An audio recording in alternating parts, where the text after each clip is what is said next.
Good evening, I'm Sarah Mower. I have two roles. I'm a journalist, I work the chief critic for Vogue Runway, the American Vogue Runway, and I'm also ambassador for emerging talent for the British Fashion Council, which is how I know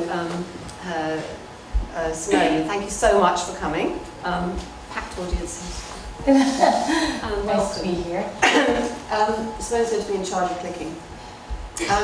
We're going to talk about your life and how much your work is about family, memory, emotion, female emotion, all the things that you put into your work. Mm-hmm.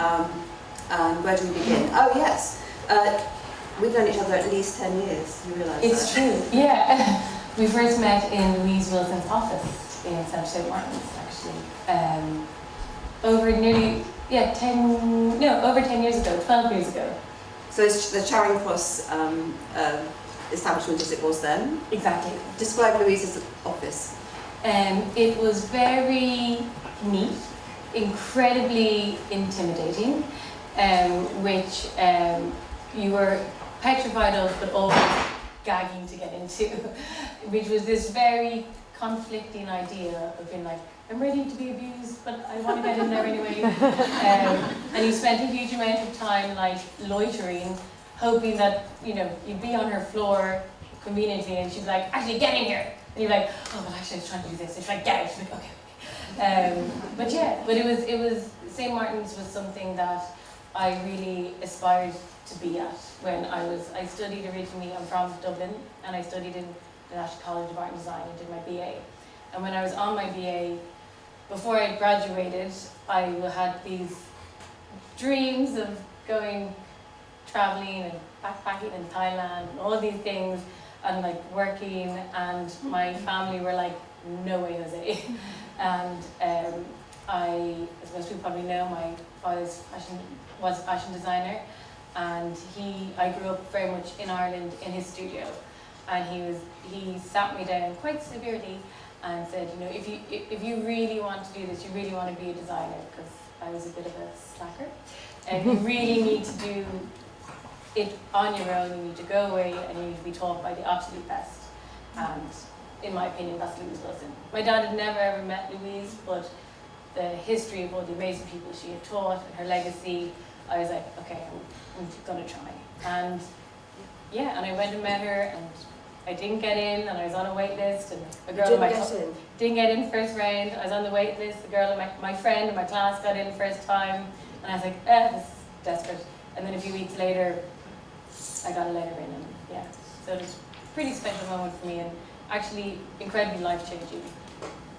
Actually, I'm now realising that I did come across you much earlier than that, because Simone we used to go to John Rocha's shows in the 90s, Mm-hmm. 80s, 90s, and there were always these little children running around. Did you never actually think that you would rebel against being around your father's business?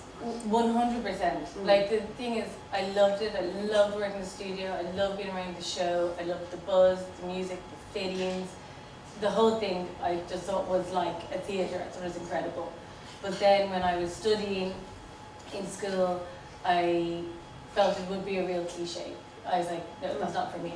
So you studied fine art festival? So exactly, I went and did a first year kind of foundation where you do fine art and decor, and you do all the different disciplines. And I was really thought I was going to do sculpture or fine art print, and which is like where you make lithographs and like hand printing.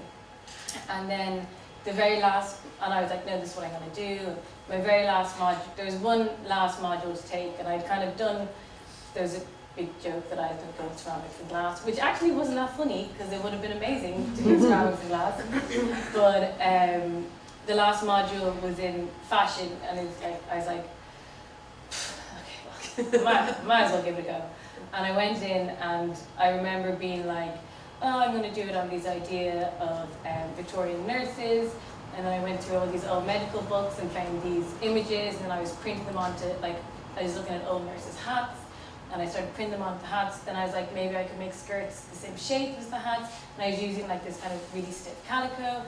And then I was like, oh no, like this is actually what you should be doing. Like it just felt like so natural, and it felt like no matter how many like bad lino prints of flowers I did, they just were not speaking to me or anybody else. And I was like, this is really what I should do. And then I went in and did my BA in fashion and loved it. I think for all great designers, it always comes back to where you're from. And you have that authenticity which has blossomed from within you. And there's so much of a sense of place and family in your work. Yeah. But you have two sides to your family, and you've described to me before how huge those families are put together. So could you talk about your upbringing? Totally. Like for me, home is where the heart is, and if you put your heart into your work, everyone can respond to it, because people respond to feeling, people respond to emotion, and I also feel that I respond to the work and making garments by putting emotion into them, and a lot of that comes to me from where you're from. And I'm from Ireland. I grew up in Dublin in a village called Ramla, which is pretty much like in the city centre, and it was absolutely amazing. And my mum is from a family of 7 siblings, and my dad is from a family of 7 siblings, but in Hong Kong. So it's a real contrast, but there is always a real sense of fun, family, food, dress, conversation, and it's something that it's that connection between the two, being from such different places, and that contrast, which is something is just so natural in my work. Even when I was in college, I loved the mix of hard and soft, and man-made, and natural, and plastic, and nature, and I really wanted to bring those ideas together, and I think that's actually all stemmed from being like a mixed background. This sort of came out by stages, and I was really always really struck by the visual materials that you give out in terms of an invitation. You also write the most beautiful poetry, if anyone's ever had a show notes. Very dyslexic.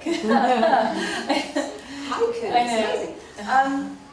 And one feels that, well, the first one that really struck me was a photograph of the back lane behind your house. Totally. And what you talked about went on there. So yeah, when I graduated from St. Martin's, I went into Fashion East, which is, as most people probably know, an incredible incubator. And it was very much, while I was there, I was really kind of refining my ideas of what I'd done in my MA, which was this idea of kind of deconstructing masculinity, for example, tailoring, and looking at it through a female gaze, which was doing it in lace and tulle. And that cemented what I wanted to do. But then I really was like, if you're going to start showing on your own and start really exposing yourself to the work you want to make, and what is your identity and what do you want to say, I'm going to have to start really thinking about what I do want to say. And I'd moved to London, and I was getting a much more romantic view of home. And I knew that collection was all based around, the photograph was a lane behind my house, and it was to kind of show this feeling of when I was growing up and I was a teenager, and I was in this idea of like school uniform and tracksuits, bottoms under your skirt, and I wanted to do skirts over trousers, and then all the foliage and the real rawness of the lane, and the fact it's also wild. I wanted to put that into the textiles, so there were all these like kind of blown up flowers, and I wanted a feeling of rebellion to run through it, because even though what I do is feminine, I never want to be girly, I never want to be soft. Like it's a running joke in my whole studio that we're like serious tomboy, ballsy women, and the thing is, it's that strength running through it that makes it really interesting, and that kind of punkish quality that came from behind the house, where we used to knack a drink and smoke and kiss lads and fishing for booze and pigs running after you and the whole thing. So yeah, I kind of put it all into the collection, and it was really nice because it was my first collection out of the incubator, and I felt like I was really starting to tell the beginning of my story. The other thing I find really profound, and the reason that we love following your story is that, as you said, your work is very celebratory. But I think you've talked a lot about weddings, christenings, funerals, birth. Yeah. This is very much to me a woman's point of view. But also, I mean, there was a particular show, which I can't remember the date of, but where you'd been to Connemara to a wedding. Yes. And which seemed very key. Describe what. Yeah. Actually, this dress is from it. This is like one of the wet lace dresses, where it started. No, that's a lie. That's not from it. Sorry. But there was wet lace in the collection. But yeah, I've always loved the idea of ceremony. I think in a way it's in almost a FOMO way, that like I never made my communion, I never made my confirmation, and it was like I always wanted the dress and the veil and the little bag and the shoes. I'm unmarried, and luckily I'm not dead yet. But I've always been so attracted to because I grew up in a very non-traditional household. Yes. And arty. Very arty and music and like I was at my parents' wedding and all these things that like to me are really not the tradition, so I'm always really interested in so traditional there's obviously the Catholic, you were surrounded by the Catholic culture exactly. And all the other girls doing that. Exactly, and I remember being in school and everyone's going Bible class and then like, oh, you're not going to go, and I'm like no, I want to go, and they're like, no, let go. And like, I was brought up non-denominational and I went to a Quaker school. So yeah, I've always found it really interesting. But that particular collection, which is, I kind of call it the Pearly collection, the one you're speaking about in the west of Ireland, was spring, summer, something. But it, I had been in Connemara at a wedding, and when we were driving up to the wedding, there were all these amazing grottos, and it was kind of like, there were these like hand-drawn poems and imagery in them, and I just thought it was so amazing, this real human touch in nature. And then I kind of was like, I really want to do something that's very connected to the earth, and I was down and I was swimming in the sea, and I was like, okay, how can I interpret that into wet lace? And I was like, okay, let's lacquer things that feel wet. And then I've always been really interested in embellishment, and I was like, how can I embellish this collection that feels whole?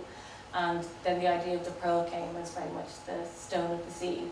And what I did was, I was playing with proportion and slitting into all these dresses and making these like peekaboo bandles, which is slightly this provocative tail of it, and stringing them with these pearls.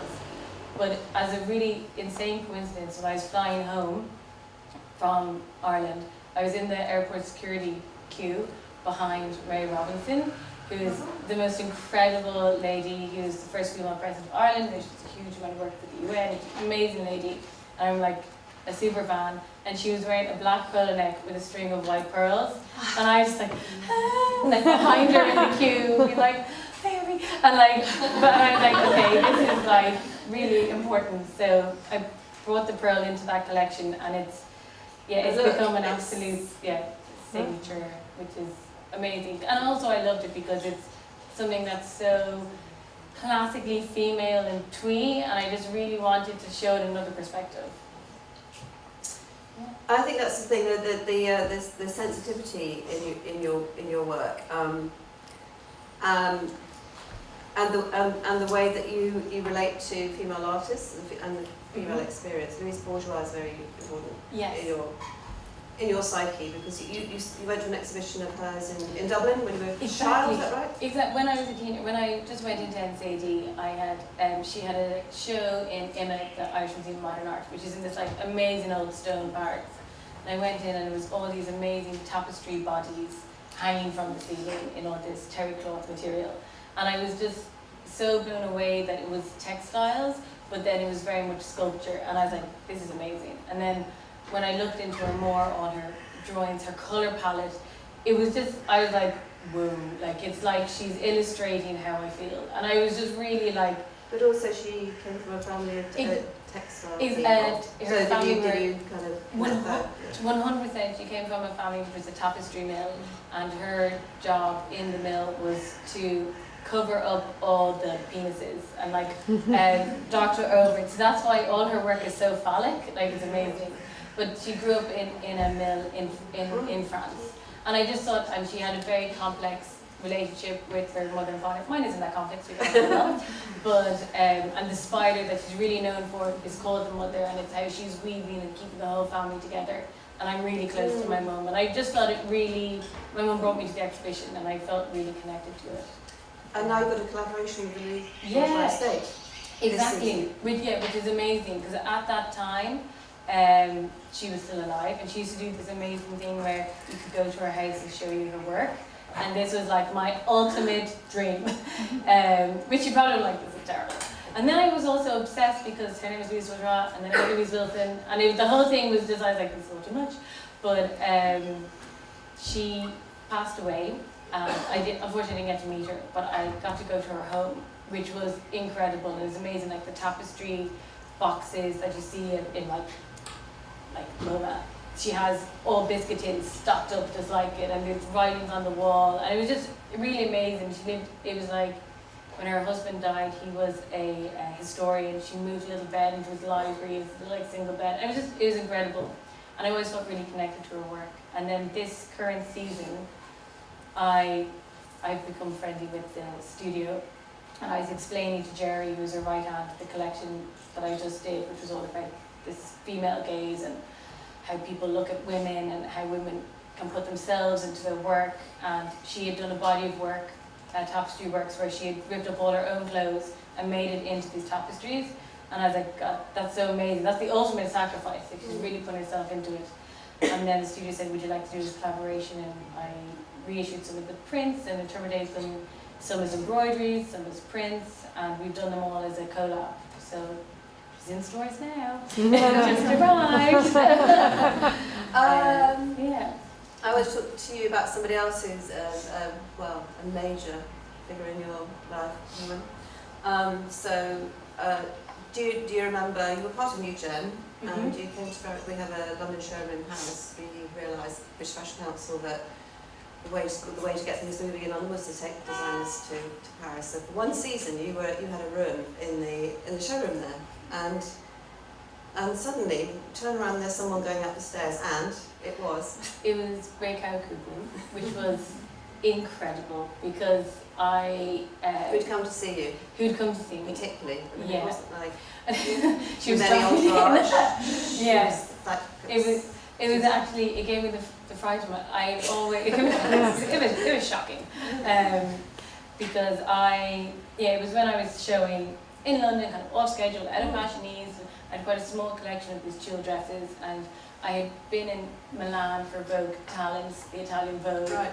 A little expose, and I had met Adrian Jaffe, her husband, who runs Fashion Market, and he was like, this is really, really nice, and it's so focused. Sometimes I just wish someone would show me 5 amazing dresses, and here it is, and it's so focused, and it's so concise, and you're just saying exactly what you want to say, and there's one shoe, there's one accessory, and I was like, okay, amazing, bye. And then I was in the London showrooms, and next thing you know, Adrian and Dick, who also run DSM, came in, and they're like, we've just brought somebody to meet you. And I was like, okay, yeah, my mum's popped out to the hairdressers, but yeah. And then Ray's like, hello. And I was like, holy shit. Like, it was terrible. It was so bad. And I was like, and anyway, we had chatted, like, no, I'd love to work with you. And it was amazing that they, from the very beginning, they were my first stockists, and they were really like, we really want to work with you. And we really want to give you an opportunity. They offered me a window, which was, at the time, so huge, and before, like, I'd even thought of doing installations. And what had happened was, they offered the window, and it was the collection inspired by the lane behind my house. And they're like, you can do whatever you want. And I was like, I really want to build. It was flowers, wasn't it? Exactly. We reconstructed this huge, big, mossy mass, which this is when we were in another studio up in Chacole with lots of people, and we had to take all these little rooms, and a lot of my team. I remember going in there. Oh no, like there were dried flowers literally hanging from the roof and piled up everywhere. Exactly. What are you doing? I know, and I was like, yeah, just getting ready for the window. But the whole thing was, they were so amazing that I was like, I want to show people what the collection's about without showing clothes, and then they can go upstairs and see it. They were so open about it, and we made this little sculpture in the studio, and I went on someone's lap to Japan for Ray to approve, came back, they said yes, and then my team, who are still my design team today, literally went from designers and textile designers to florists, and we were all just weaving this huge blob together, and it yeah, and it was in the window, and that was my very first time having like a shop in shop, and it was with DSM, and then London, Ginza, Beijing, New York, and LA, and I still work really closely with them today, which is a real privilege. Well, growing a business like that, you have your mother at your side. When did Odette commit to being your CEO? Yeah, we call each other Mumsy, and we kind of call each other. She's my partner. Yes, right. But she played a little bit hard to get and didn't help out at the beginning. I think she was like, "Are you really taking this seriously?" And what happened was once we started selling DSM, Colette, IT, it really... Everyone realised it was going to be serious. It really became like, okay, we're going to have to start, she's like, you can't just, there's a running joke in our family, like, you're just going to crochet collars and like sell them out. And I'm like, yeah, I'd be really happy doing that. But it became very apparent that we would need to structure things better. But it's been really organic and really slow. And I started with my design team first, and then with my mum, we started slowly building sales team, production team, and then now we have my own sample room and everything as well, just around the corner. So yeah, so we work together a lot. I also think your work is really about how a woman feels inside the clothes. A lot of designer fashion is very, very focused on one type of person, but the way you design is age inclusive and people inclusive. And can you talk about how you actually think about that? Yeah, I think it's like, for me, femininity is not one age, shape or size, because we're all women. No matter what you're into, who you are, what you do, you feel connected to something. You feel love, you feel lost, you feel stimulated, you feel bored. You know what I mean? It doesn't constrain to one physicality. I also think it's kind of dated, because the reality is I've always wanted what I do to be inclusive, and it's something that like I've always designed in that way. And it's like, people like to think of yourself, like I think of myself a little bit, but I think of my mum, I think of my grannies who aren't alive, I think of my team, you know what I mean? I think of my friends, and I want that to be integrated into it. Even though people are like, you have a very specific aesthetic, I don't want it to be alienating to lots of different types of people.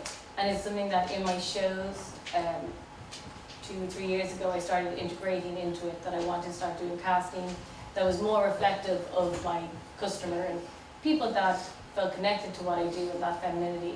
And that came from my own stores and seeing people wearing the clothes, and real people, not like obviously lending out clothes to like fabulous people is lovely, but like real people going in and buying clothes and wearing them, being a part of it. And it just amped it up even more, that I like to know it is really important to make it as inclusive as possible. And that's what I really enjoyed in the shows, like a whole new perspective of showing it on a different range of casting.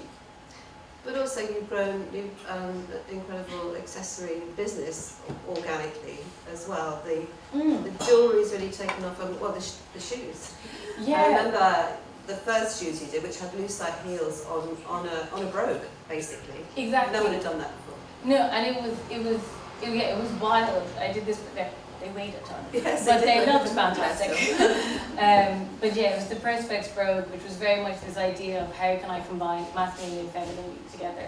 And I wanted to do this Perspex brogue, which now Perspex still runs through our shoes, a little bit lighter, a little bit more wearable. But that original one with the trompe d'oeil effect was really exciting and stimulating.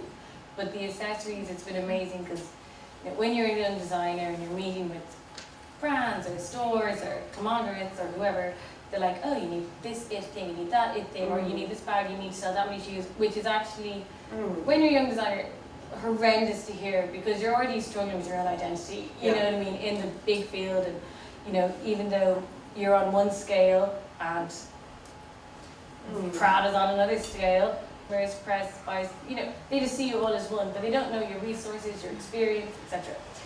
But so for me, when it came to the accessories, it felt like the most natural thing was to grow it from the collection. So all the embellishments, all the pearly slide came from, we were doing all this like super embellished clothes, and I was like, how do I extend the silhouette? How can I make it more, okay, let's bring it onto the head. And that's literally where it came from, and this idea of the slide being an extension of the garments. And that particular collection was inspired by all these dolls you just throw down the stairs and all smashed up and all this kind of thing. And it also like it fitted in with that narrative. You have. She went to Yes, she did. Yes. She went to festival. And she had a very frilly dress on, didn't she? Exactly. Yeah, she was in like a little frilly dress, but then broken legs, all plastered up. And you send her down the banisters. Exactly, and tape her up. Let's talk about your appeal in Asia, which is obviously a natural to you. About your Hong Kong family and how you began to weave that narrative into the emotion of your piece. Yeah, totally. My last spring summer, I think it's 19 collection, was very much inspired by kind of my ideas of my Asian side, which is like I've been going to Hong Kong since I've been a kid once a year, to go and celebrate Qingming, which is very much like the version of like Day of the Dead, where you go and see your ancestors. And it's more that it's like a big day out for the family, and we all like. I think you should describe your grandparents, especially your granddad. Oh yeah, so one of the coolest. Yeah, very cool grandparents. Very like alternative. But my granddad was a drummer, and he was amazing. Like little tattoos, long hair like my dad, and my uncle Victor is the same. So they're real like do their own thing, very not conservative Hong Kong people. And my granny was very much very ladylike and really well put together. They grew up in very humble beginnings in a really small flat, and with 7 kids. And the whole thing was they had this ethos of no matter what they had, it was about turning yourself out and making the best of what you have. And it was something growing up that just was so natural and important to us. And then now we obviously still visit because I have my aunts, uncles and cousins there. But now we go and we visit my grandparents at their grave, which is really amazing. We all like, walk up the hill, and then it's really an excuse that everyone go and have a huge dim sum lunch.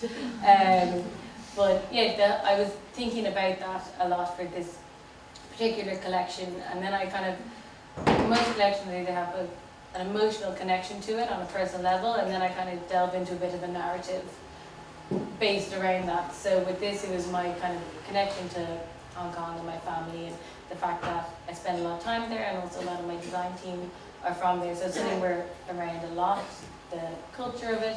But then I was kind of looking into like the Ming Dynasty and this kind of idea of like how it could be really playful, and that's where the hats came on. I wanted to kind of like turn in like another push out to a quirkier place. So yeah.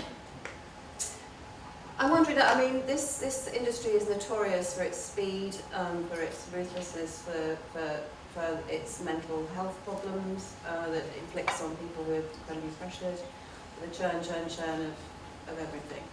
How do you keep saying that? How do you ring fence your? I have a young your child sanity, yes, who really takes the edge off. Yeah, like it is a like. I mean, you're a child of globalization. I mean, it happened. It happened when when your generation started to come out of St. Martin's. The reason that you were able to sell internationally was because the internet existed and all the buyers could see you, and then this kind of renaissance happened. But then that has its consequences, doesn't it? For sure, and it is something like I always feel very lucky that I went to college, pre-Instagram, like go to the library, and it's something that was, and I love books, and it's still something that I'm really like. I use Instagram, everybody does, it's addictive, but like it is something that I feel was a real privilege, but like you said, things that may have a negative connotation have positives, but the issue with the industry has gone insane. And for me, the problem is because everyone's so aware of everything so quickly, it can make it really disposable. And that's the thing that I personally find the most upsetting. You've been copied a lot. Which people say take as a compliment, which sometimes you do, but not when you see your hairstyles everywhere. But the thing is, it is a compliment, but at the same time, to keep sane in the whole thing, I think I've been very lucky, and people like, I'm very close to Adrian Joffe, and we'd have conversations, and he's like, it's just about you. And I'm like, it is about your path.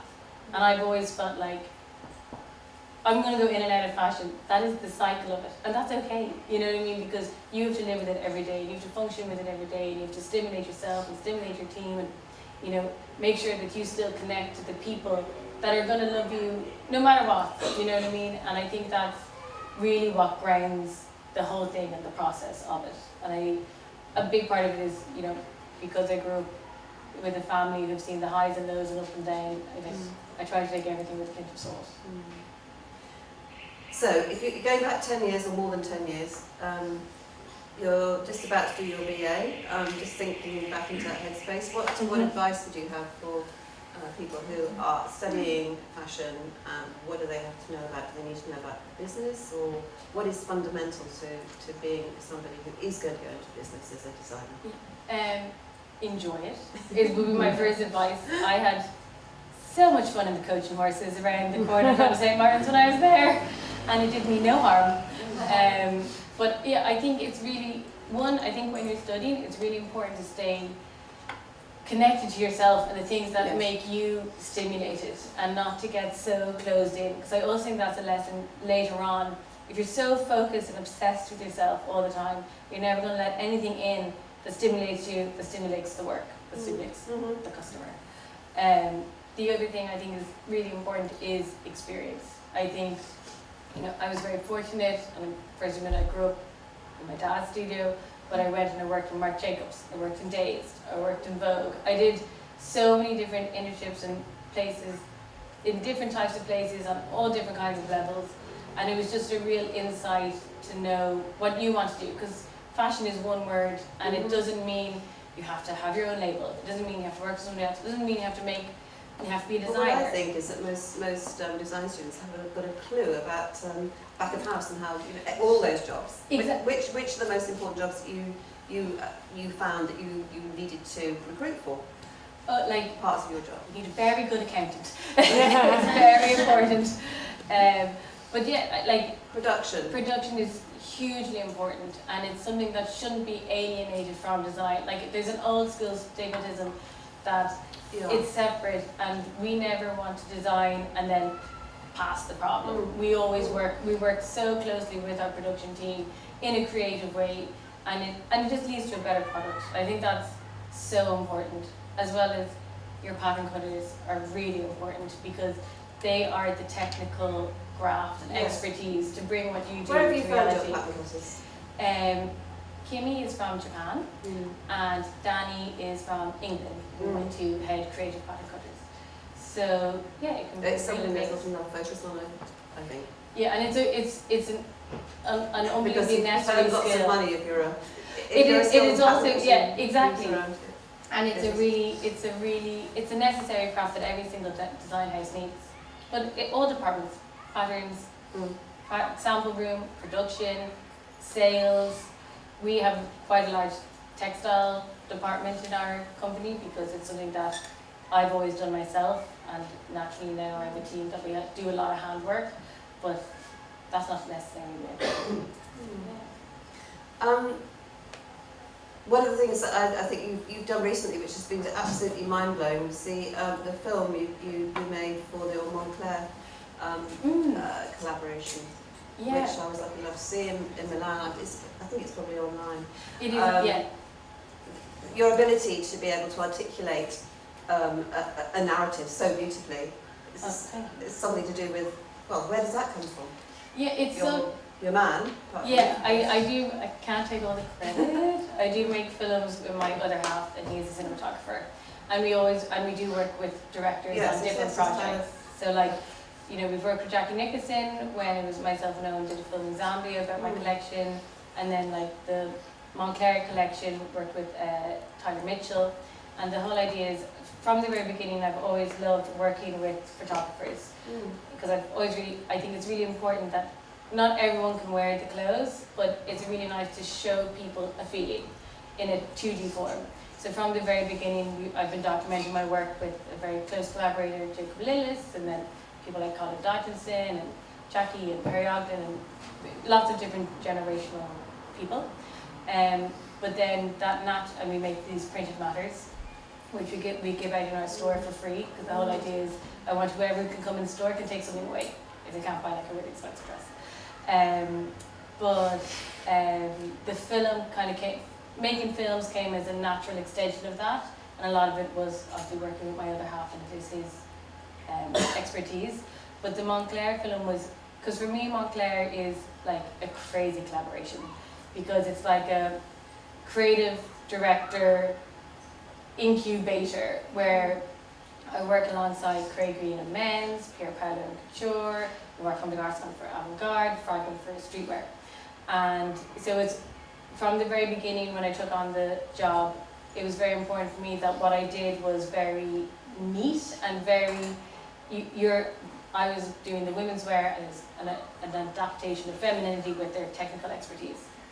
So I've always wanted to make very like neat collections with them. And the film came about because the collection was originally, I was looking at this idea of kind of gardening and like the practicality of Moncler being an outdoor brand, what you wear outside, and then when it's raining and the rain jackets, and I was thinking about Chelsea Flower Show, and this kind of is where the You make it sound very sweet. There's something very sinister I know, going it was on very, at the the end film up like digging and burying someone, I felt. Yeah, it was the idea of being reborn, but that does work through a lot of my collections, like even everyone goes into pregnant, the birth collection, where my daughter was born and I was just like in like the worst form of all time and wanted to die, and it kind of came through in all the collection. And there, I do think a bit of macabre running through the femininity is realistic, and I like to put that into the work as well.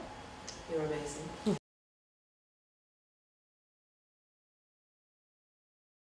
So what we do is, I think now everyone's really aware of their sustainable footprint, and like in one way, it's something that we do like in the collections on a practical level. If we have like a running book of fabrics that we used or we've over-ordered, and we always try to reincorporate them into the collection. So whether it's like a taffeta from last season, then like, well, maybe if we embroider it this season, we can integrate it into the show and use it up like that, which is one kind of practical way of doing it. Another is we used to, pre-Brexit, we used to distribute everything out of the UK. We produce in the UK, Italy and Portugal, but now we've actually set up our own distribution centre in Porto. So it means our footprint is much smaller. We are completely aware of all our factories, all our control. It's much shorter distance, and then distribute out of one place rather than everything coming into the UK from Italy and Portugal and then going back out again. So that's on another level. Yeah, in different ways. You also talked to me about how you weren't flying things, so many things, but slow boats to China, literally. Yeah, especially when it comes to installations, which we were talking about, the kind of when we do big sculpture pieces or we do installations in stores, we don't afraid if we slow boat everything as much as we can. So yeah. It's a growing trend in fashion. Yeah. I'm proud to say. Thank you very much.